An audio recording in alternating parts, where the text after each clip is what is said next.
A very warm welcome to KUTV Primetime News. Let's keep you updated on all that has taken center stage in the country, including the ongoing Azimio mass protests that took place today. They say they will go on every Monday. The highlights.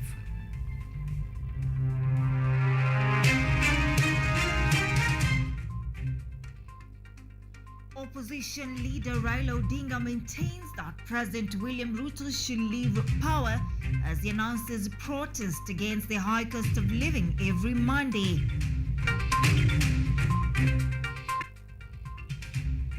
Protests ensue various counties across the country as songs to revive the country's economy take center stage.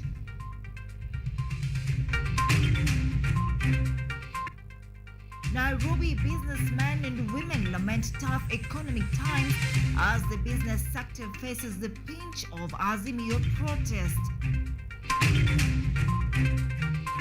I will not condone impunity in the country, President Ruto says as Gachagua asks Odinga to call off protests.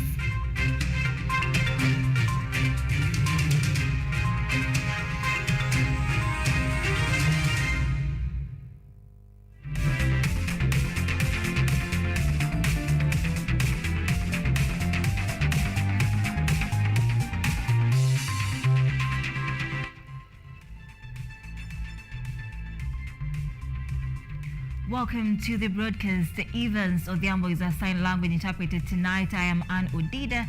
Remember, today is Monday, so stay tuned for that particular discussion as well. Let's get started. Now, Azimio leaders who were earlier on Monday arrested as they marched in the streets of Nairobi at the onset of the Azimio mass action have been released. The leaders included Ugunja Member of Parliament Opiyo Wandayi, Kilifi Senator Stuart Madzayo, and Kilifi South Member of Parliament Richard Chonga. The leaders spent the day in police cells after being arrested at the Kenyatta International Convention Center KICC in the mid-morning hours. The protest, organized by Azimio La Umoja One Kenya coalition leader Raila Odinga, was set to begin with a march from the KICC in the city center to State House, but the areas were sealed off by police. The leaders were flanked by lawyer Dunstan Omari.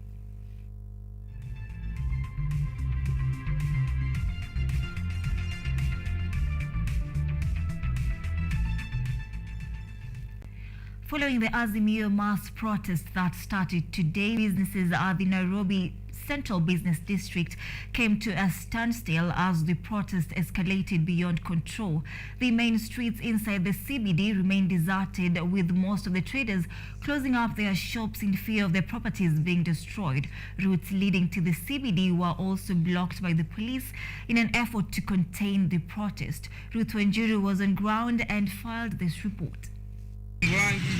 Business owners and traders around the CBD are today counting losses following the Azimio protest that took center stage in the heart of the city. Most businesses, including supermarkets, were seen to be closed, while busy streets were left almost deserted. Roads leading to the CBD were mostly blocked by the police, with no public or private vehicle allowed to enter the city. According to Kimani, a boda rider, business today wasn't running as usual, a situation he blamed on the demonstrations. Generally, leo kujakuwa na biashara.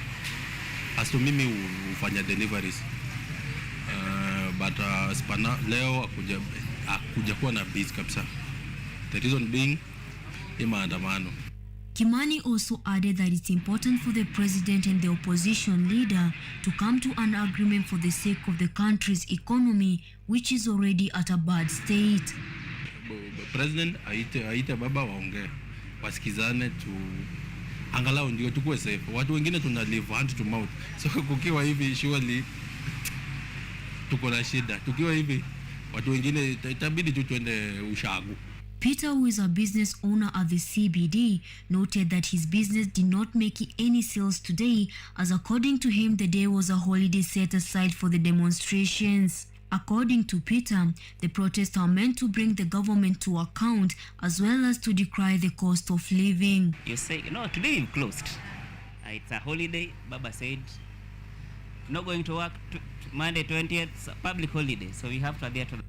Among the businesses affected by the protest include the public transport, supermarkets, hotels, and any other business operating around the heart of the city.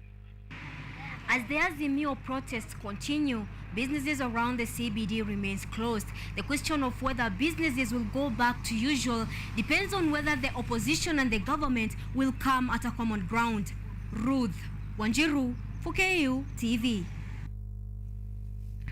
Deputy President Rigathi Gachagua has urged opposition leader Raila Odinga to call off the ongoing protests.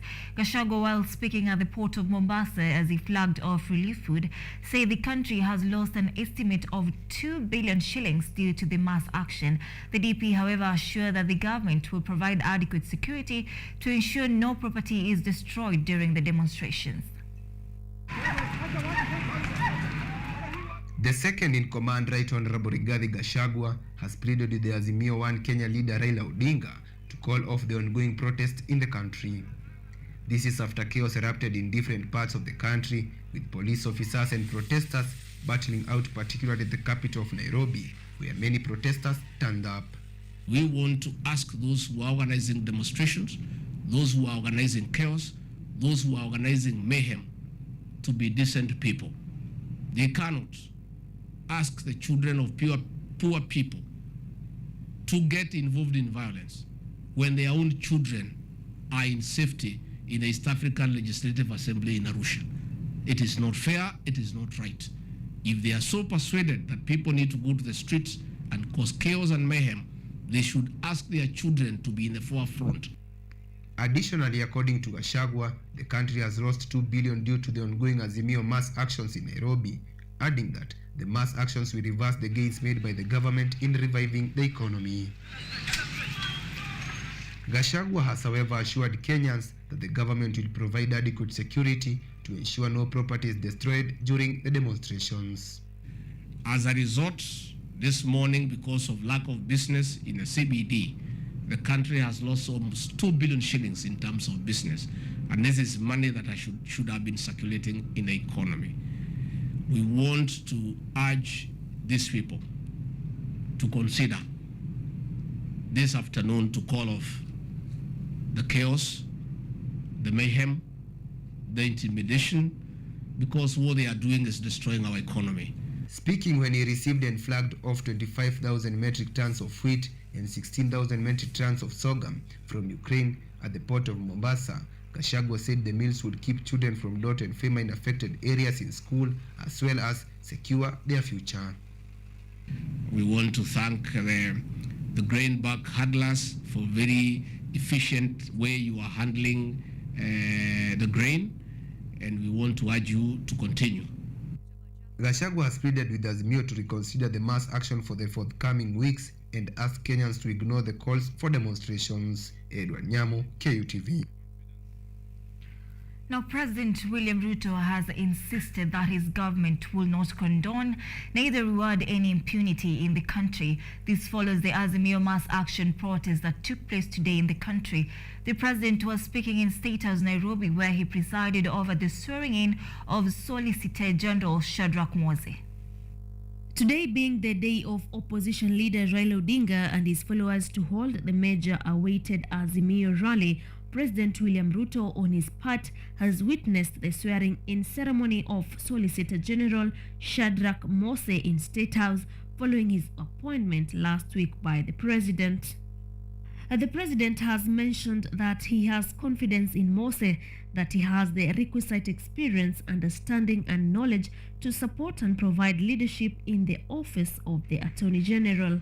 I am confident that you have the requisite experience, understanding and knowledge to support and provide leadership in the office of the Attorney General as the administrative head of that office. Having served in other capacities and having worked as a lawyer and a public servant as a member of parliament, I'm confident that you are adequately prepared. The president has, however, tasked Mose to ensure that all claims billed to government through the legal process are paid on time, as well as to ensure that the government receives appropriate legal advice. The second area of attention I would like you and Attorney General to focus is on securing government in terms of the people who take government to court. We have so many court awards against the government of Kenya. Referring to the right of Kenyans to protest, President Ruto has, however, mentioned that Kenyans must be very careful to ensure that they do not trample on the rights and peace of others. As a country that believes in the rule of law, there is no greater or lesser person. None of us is above the law. The president is not above the law, and so is every other citizen. So each one of us must, as of a constitution imperative. President Ruto has also added that Kenya will be governed by the rule of law and everyone must operate within the constitution, insisting that he cannot condone impunity in the country. Caroline Kimwele, KUTV.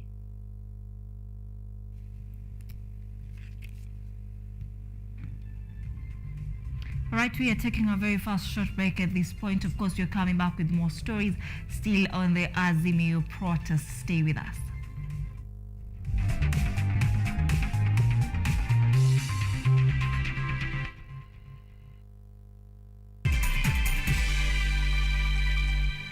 Welcome to Children's Corner. Welcome to Children's Corner. Children's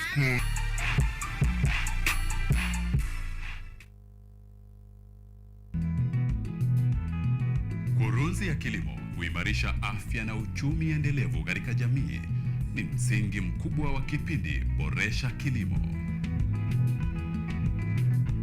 Kipindi hiki kinajikita katika teknolojia ya kisasa, utafiti na ushirikishaji wa wadau wa kilimo kuonyesha shughuli mbalimbali shambani.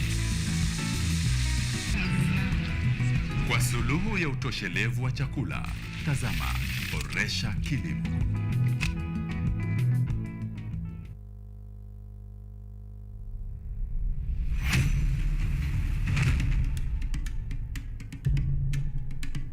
Kipindi hewani ni mitindo ya kipwani. Kama ilivyo kipindi hiki kinahusu nyimbo za tarab, chakacha, midwara, midundiko, bila kusahau mapishi. Ambao ndio uti wa mgongo wa pwani ya Afrika Mashariki. Jamani swahibu zangu mliopo maskani, hatuonani wenzangu, najua mwanitamani. Hapa KUTV, nahodha mwendesha chombo cha baharini, yani ua linalonukia na kuvutia waridi tamu.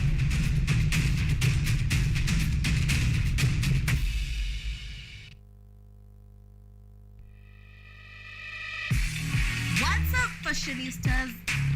Looking for a show that brings you the latest in the world of fashion, glamour, creativity, and style?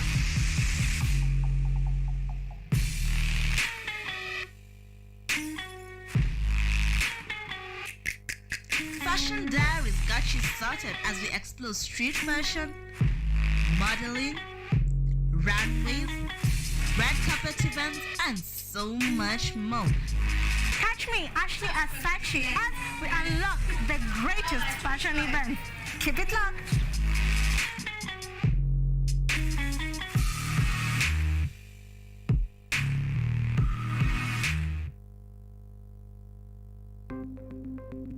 Maelfu na maelfu ya wahamiaji wakiwa na watoto kutoka nchi za Amerika ya Kati wanaendelea kuwasili kwenye mpaka kati ya Marekani na Mexico. But folks, I'm going. Thank you very, very much. I appreciate it. Thank you. Ni habari kutoka pembe zote duniani. Pipopa si vuguvugu. Pipopa ni idea. Tazidi ananyonya, hanyonyi vizuri, anakuwa hayuko comfortable. Jeshi la Jamhuri ya Kidemokrasia ya Kongo linapambana na waasi wa ADF.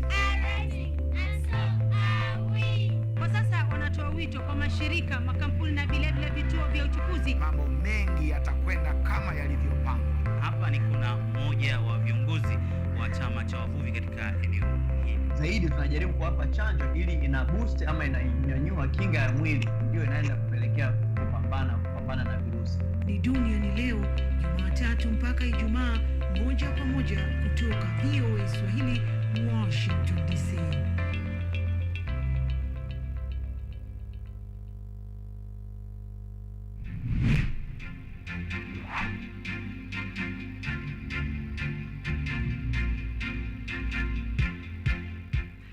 We are all seeing the impacts of climate change. In Kenya, for example, the frequency of the floods is becoming more and worse. The amount of people and livestock we're losing.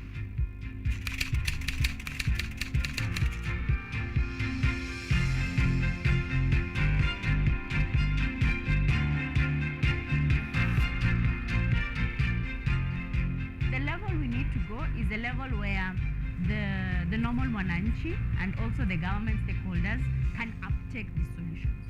Those small acts multiplied by millions of us will help make a difference in the world at the end of the day. It's just a slight behavior change that we need, and you'll find that it serves us a bit more than you put in. And that's the goal. We want to live a better world than we found, because at the rate we are going, it's dire. We will secure the planet for future generations.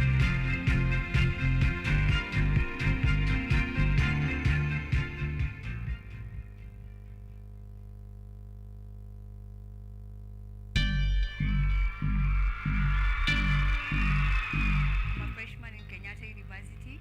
This is all what I've heard about campus. Campus full of freedom.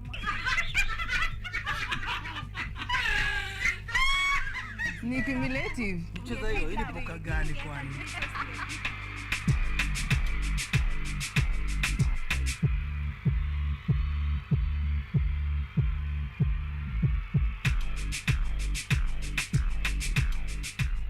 I'm a fourth year student and I mostly hang out at shopping center. I'm a arboretor, and what I'd tell first years is it's never too late to start being serious.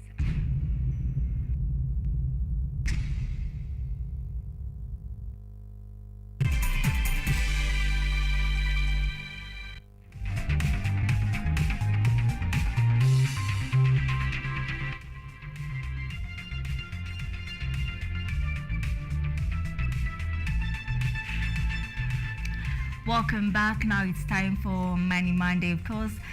Tonight we are talking about managing your finances, financial planning, and of course we have Stephen Waweru back to studio. Stephen is the programs manager at Centonomy, I guess. I hope I'm not getting that wrong. You'll tell us about that just in detail. Welcome back, Stephen.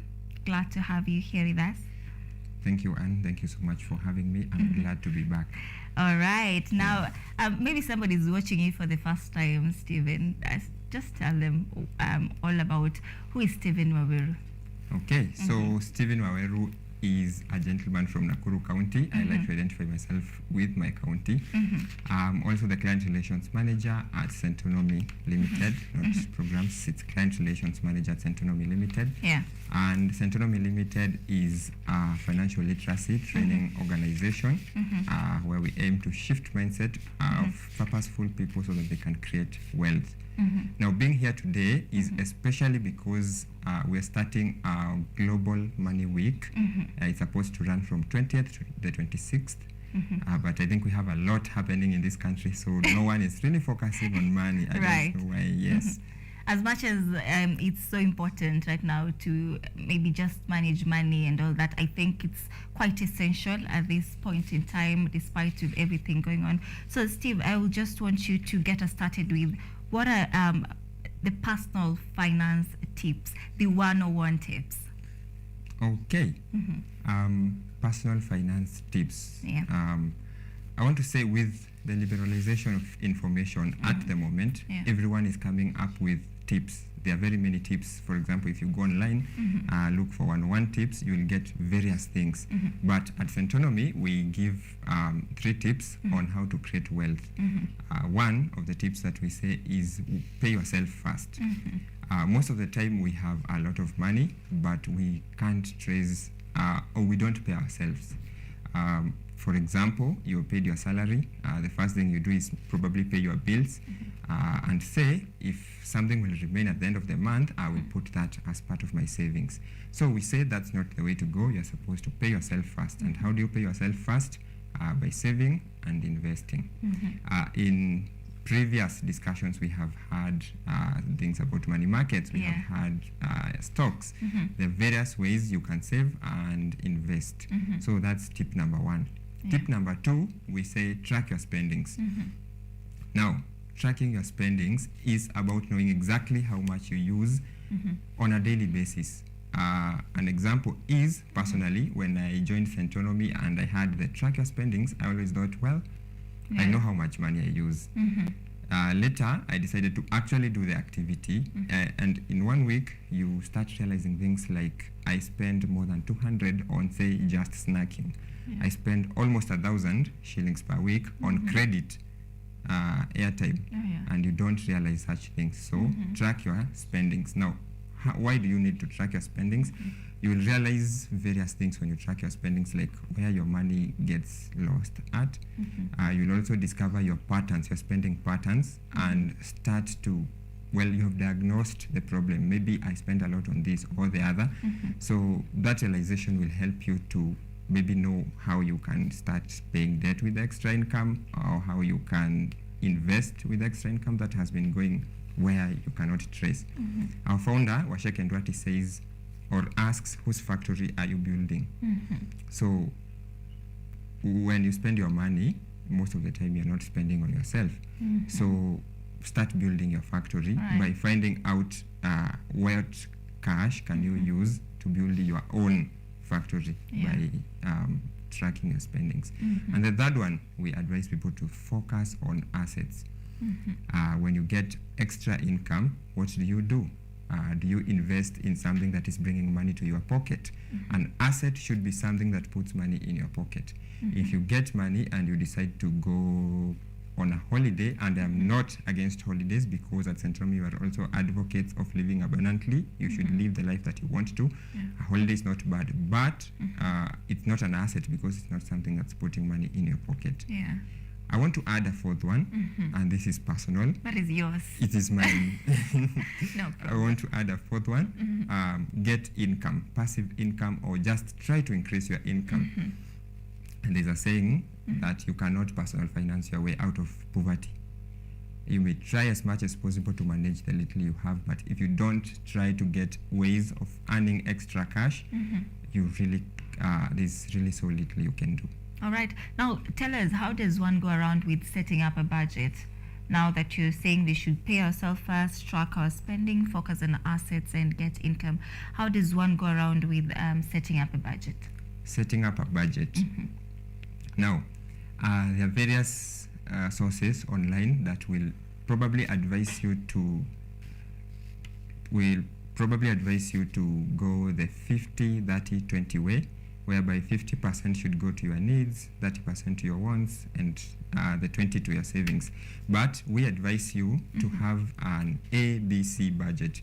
Now, how we put this ABC budget is, make sure your needs, the essential things that you need, should be in A. Now, rent, for example, is an A expense because you need it, it's essential. B, you categorize things that are important but not essential. For example, going for a holiday once in a while may be important to you but not essential. And now, something about personal finance is that it is personal to you. Going to a holiday may be important to me but not important to another person. So that is a B expense. Then C expenses are not essential and not really important. Now, when you categorize your budget that way, you will be able to say if, for example, right now, when Kenyans are complaining of the high cost of living, you will know what to cut. For example, if you have 10,000 in the C section, you can cut the C section, upate an extra about 5,000. So normally that's what we say about a budget. All right. Now, at Centonomy, what do you teach your clients, the money habits that they should incorporate in their day-to-day life in order for them to better manage their finances? money habits. So one thing about money habits is it requires discipline. Yeah. We say it's totally an active process. It is not passive. You have to be intentional about it. That's why in our mission there is shifting mindsets of purposeful people. So one, discipline. You have to really be disciplined so that such that if you determine I'll be, say, immediately my salary comes, taking this amount to this money market fund or this amount to this circle, you have to be purposeful about it. You don't need to be swayed. The second thing I would add is probably that delayed gratification. A lot of the times we will find things that attract us along the way. You will find a very nice Impulse shoe buying. somewhere. Impulse buying, exactly. Yeah, so delayed gratification, you will tell yourself, well, I don't have to buy it now, let me buy it tomorrow. And thus, you'll be saving some amount of money. So delayed gratification is also an important skill one needs to learn. Really, I feel like when you say we should really refrain ourselves from buying and say, I do not need this at the moment, there's a saying that goes, when you don't buy that item at that point, it will come back to haunt you. And it's so much true. So I kind of don't agree with leave that item there, you'll come back for it later, right? The truth is, by delayed gratification, it's especially not on needs, mainly on wants. It's not something that is very essential to you. For example, you already have, say, 5 pairs of shoes. You need a 6th, and the 5 are in a good state. Now, delayed gratification will come in such a position in that I don't really need this thing, so I don't have to buy it right now. So maybe next time. So you'll just push it a little. Okay. Now, Stephen, how can I stay on a budget and still live a fairly comfortable life? To live on a budget and live a comfortable life, you need to make sure that when preparing your budget, you don't make it an instrument of constraining you. It should not be an instrument to make your life difficult. A budget is simply just an instrument of control. You're not supposed to put a budget that squeezes your pleasures. There are things that you must do, you need to have in your life.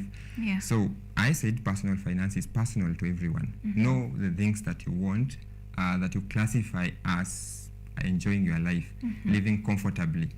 Then make sure they're in the budget and categorized accurately such that you'll know this is a B want or this is a C want. So when your budget is not a constraining instrument such that haikuumizi, haikufinyi mwenyewe. So that's the best way to make sure you live comfortably and on a budget. Otherwise, you will have a budget, it looks so good on paper, you think you will save 1,000 or 10,000 shillings per month. At the end of the day, you won't have saved everything because you'll start realizing, nijifinye, it's my money. So spend, and in no time, you don't have anything. All right. But how about somebody with irregular income? How do they go about with saving and investing at the same time?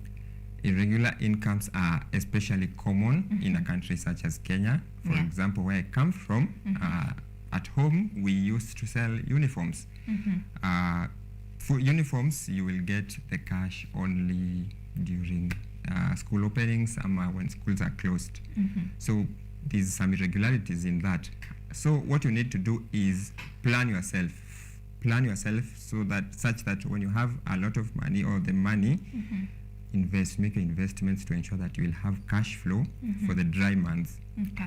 So establish a budget that caters for your irregular income such that when the money comes, you will spread it across the expected number of, let me call them dry months, and then in the end, by the time the next cash comes in, you will have survived. There's also the fact that you should try to invest that cash in easy to liquidate instruments, such as what we spoke about the other time, money markets. Money markets, they're easy to liquidate. If you need your cash, you can get it within as fast as a few hours to 48 hours for most of them. Yeah. So it's easy to access your cash whenever you need it, and that makes it a good instrument. Right, but are there cheaper and safer options for these people with irregular income? Because I understand that most of them really struggle with just maintaining a family. For those who have families with irregular income, while still invest and save, are there cheaper options for them? Yes. So I have spoken about money market funds. Okay. I want to include something else, chamas and SACCOs. Yeah. There are some chamas and SACCOs that you can get into with like-minded individuals, and chamas have some sort of risk because you can find some unscrupulous individuals. Yes, right. Yes, someone will eat the money and run away at a hamata. Yeah. So if you could get such a group of like-minded individuals and start investing as a group, you will be able to invest in bigger instruments. You'll have access to maybe credit sometimes. Yeah. So that could be a good option. All right, now as we wind up, Steve, let's now talk about it. Let's also incorporate those in relationships. When it comes to money management, is it safe for them to save jointly or separately? From your point of view, or from your advice now as a financial expert? People in relationships like marriages or just friends? Yeah, and not necessarily just relationships. Let's now talk about maybe families who are now coming up together to put their money in one basket. Is it really a safer option? Okay, so to answer that question, I'll use one saying that we normally say. The best investment is one that matches your goals. So the people in question need to ask themselves, what are our goals? So for example, if your goals don't include other people in them, it's best to go solo. However, there's a saying that if you want to go fast, go alone. If you want to go far, go with a group of like-minded individuals. So there are advantages to both. Investing alone, you will be able to analyze your things alone. You will be able to make decisions without having a lot of bureaucracy in it. However, investing as a group has its advantages because, well, as a group, you can form a chama or an investment group. With that, you'll have people from different walks of life.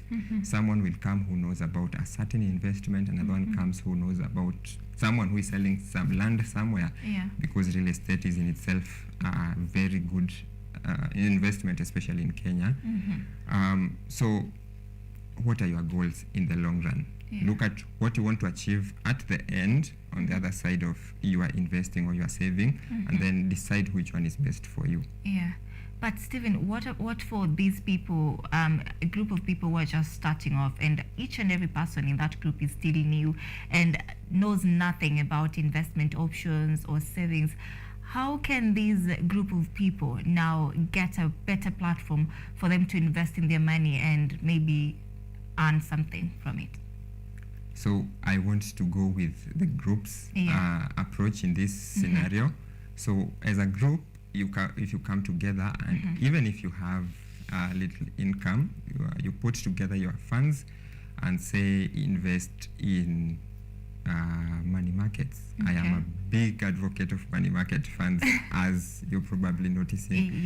So say you've invested in a money market, so you will have cash, and it's cash you can easily access. Then there's table banking. So someone in the group will come up with an idea and probably say, I want to open a shop. I want to open a business. So I need cash. You go to a bank, they will quote about 14 or more % interest for a loan. But most chamas will give you at any agreed upon percentage, some up to 6%, which is a very good rate to receive a loan at. From a chama. Right. Through table banking. Also, as a group, you can learn from others. You said they have relatively low information about investments, but someone watches KUTV today, they hear about money markets, they will tell their friends the next time they meet, oh, I heard about a money market. And also you asked where they can get such information. So the information is relatively available, especially in the age of technology. For example, I want to plug in the Centonomy YouTube page. Perfect. It's a great avenue to get content about investments if you want to. It has excellent nuggets about where to save as a group, as an individual. Everyone is sorted. You can watch Money Mondays. Yeah, perfect. You can watch Money Mondays. You will always have content Insight, to take you to the next level in your investment. Yeah, you were telling us about your financial guide tour at Centonomy. What's that about? Sorry? The financial guidebook or tour that you guys are planning. What do you have planned and in store, maybe for people, somebody that is watching right now, or for investors or people, just somebody who is in love with Money Monday and is wondering what that is about? Yes, so first this week we are celebrating the Global Money Week, so we are very intentional about it. You will see in our social media pages and everything, will be sharing content upon content on money, debt management, investment, saving, estate planning, a lot of that. And we are also using this as an opportunity to remind people, if you want more information, because you may not get everything in one sitting. You may not get everything you need to hear about personal finance through, say, watching YouTube videos. We do have programs like the Centonomy 101 program, which has 12 modules. So in the 12 weeks, we go through specific items in personal finance. For example, a big aspect of personal finance is one's mindset. But a lot of people through YouTube will not learn about mindset because you will be taught about things. You use this Excel sheet, use this app, but when making a decision about money, when making that decision, you will be alone with friends, and the theory part of learning won't be there. Now, you need to first shift your mindset before you can go into any other financial decision. So that is one which we tackle amongst others, including investment, saving, taxes. June is coming. KRA have started sending their emails and much more. All right, I think we'll have that conversation on this side. That is Stephen Waweru, the client relations manager at Centonomy. That is a finance company. Of course, thank you so much, Stephen, for joining us once again. We are taking another short break at this point. We're coming back with more, so stay with us.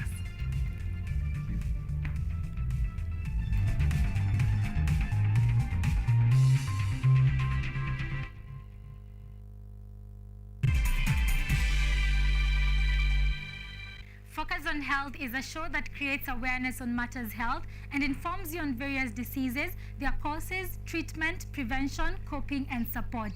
So join me, Boari Michelle, every Thursday at 7:30 p.m. only on KUTV. You can also follow us on our social media platforms at KUTV Focus on Health on Facebook and also on YouTube, and Health Focus on Instagram, because your health is your wealth. Stay safe and stay healthy.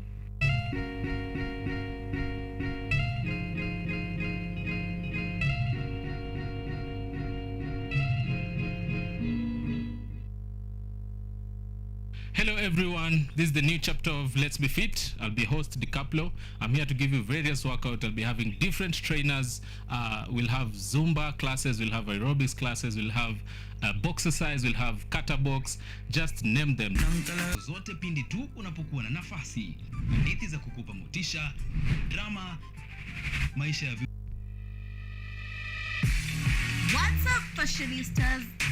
Looking for a show that brings you the latest in the world of fashion, glamour, creativity, and style?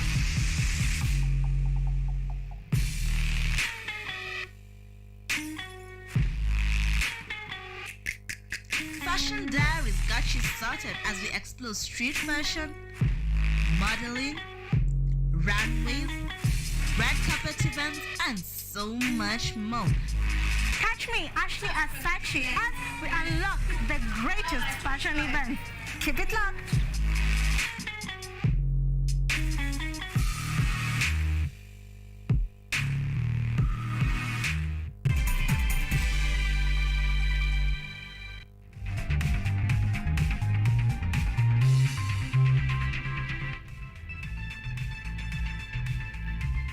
All right, welcome back. Thank you for staying with us. You are watching KUTV Primetime News. Let's continue with our coverage.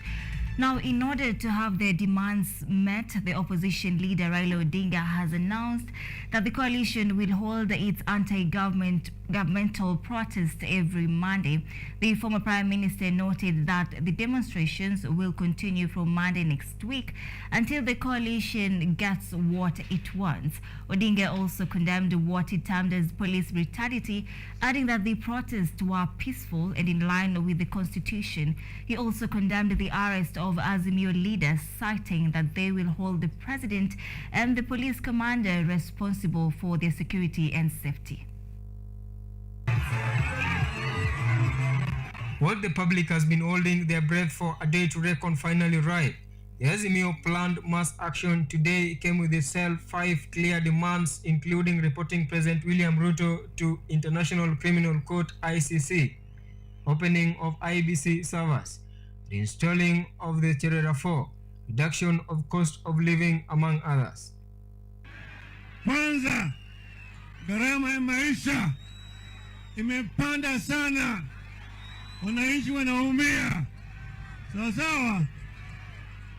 Pili, Bwana Ruto tangu ashika hatamu ya utawala ameleta ukabila mingi sana kwa utawala katika taifa letu.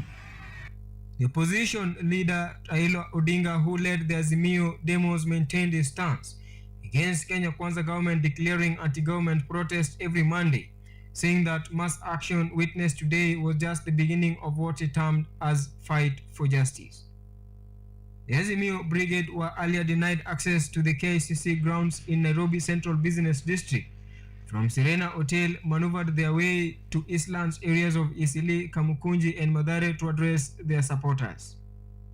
Arrest, tear gas, vandalism and a cat-and-mouse game between the police and the demonstrators characterized the day-long Azimio demonstrations, with the police barricading the roads leading to the CBD, a situation that brought Kenya's capital, Nairobi, to a standstill. The arrest saw National Assembly Minority Leader Opiyo Wandayi, MP for Malindi Amina Mnyazi, Leafy Senator Stewart Madzayo and 3 other Azimio leaders behind bars, later freed on 50,000 Kenya shillings police cash bail. With Odinga's mega demonstrations today bringing Kenya's capital Nairobi to a standstill, what will transpire in the not too distant future remains a puzzle to the public. Whether the President William Ruto's government will give in to Azimio demands or defy the escalating protests. Kumu Modaki for KUTV. Thank you, Kumu Modaki, for that report. Now, Azimio la Umoja One Kenya planned demonstrations were held in various counties across the country, with Nairobi and Kisumu topping the list. Here's Edward Nyamo with a breakdown of that. It was not business as usual in Nairobi County as Azimio supporters took to the streets as it was expected. In the morning hours of the day, things seemed to be calm, but as the day unfolded, chaos erupted between protesters and police officers, with some of protesters being arrested. According to Bungoma residents, although they support the complex issues addressed by Azimio One Kenya team, the difficult economic times could not allow them to involve themselves in the ongoing demonstrations, for they have to hustle to feed their families. Ningekuwa kwa maandamano, lakini ile maisha imekuwa gharama, hata ile fare ya kuingia town imekuwa ni shida. Kitu ningependa kuomba His Excellency the President William Samoei Ruto waongee na mheshimiwa His Excellency Raila Amolo Odinga waelewane, sababu kutoelewana kwao kumeleta matatizo mengi na kunaendelea kuharibu hii uchumi wanasema. Additionally, in Kisumu County, residents of Unguja blocked Busia Highway in protest of the arrest of Unguja Member of Parliament Opiyo Wandayi. The demonstrators marched to Unguja Police Station and later took their protest to Rigega Trading Center along the International Highway. Several youths took advantage of the situation to erect illegal toll stations where the few motorists who risked to have their vehicles on the road had to bribe their way out of the roadblocks.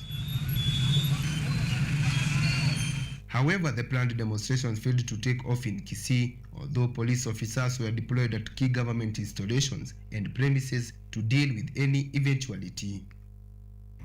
Tumetarajia kupata watoto wengi warudi shuleni, lakini hatukuwapata vizuri sababu wameogopa kidogo juu ya hii mambo ya maandamano.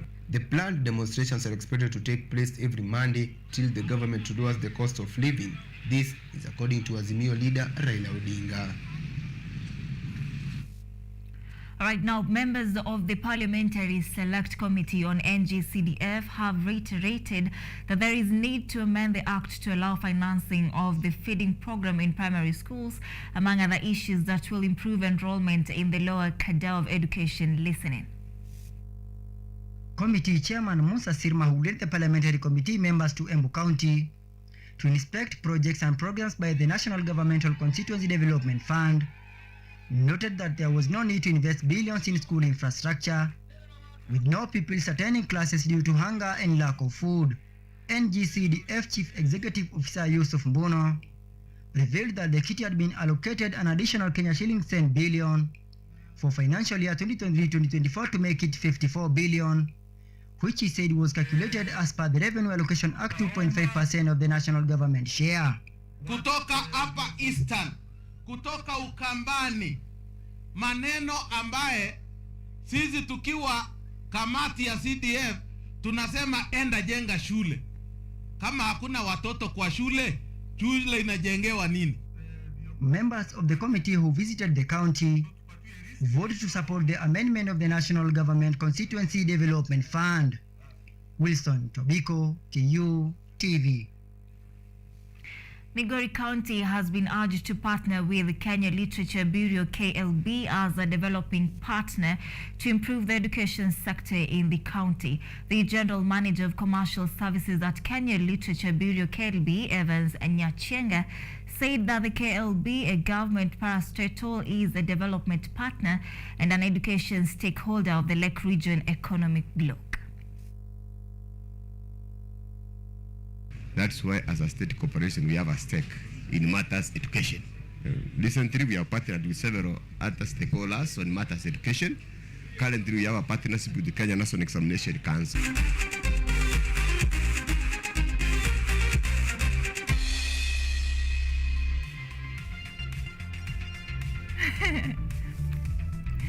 All right, it's time to get sporty. Now, Harambee Stars,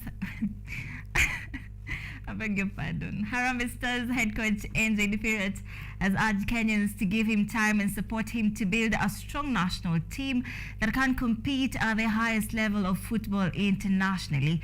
While addressing the media since arriving back into the country on March 1st, Ferret said he will not give false hopes of quick results, but called on Kenyans to take a step back and look at the situation on ground.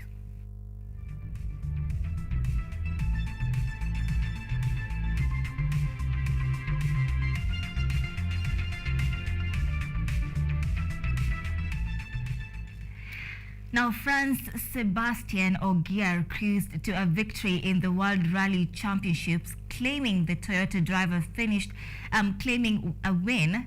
The Toyota driver finished 27.5 seconds clear of Belgium's Thierry Neuville, with British Elfyn Evans finishing third. Finland's reigning world champion Kalle Rovanperä, meanwhile, finished a distant fourth, nearly 2 minutes off the pace. This year's race returned to Mexico for the first time since 2020 after disruption caused by the COVID-19 pandemic. The next event on the World Championship will take place in Croatia on April 20th.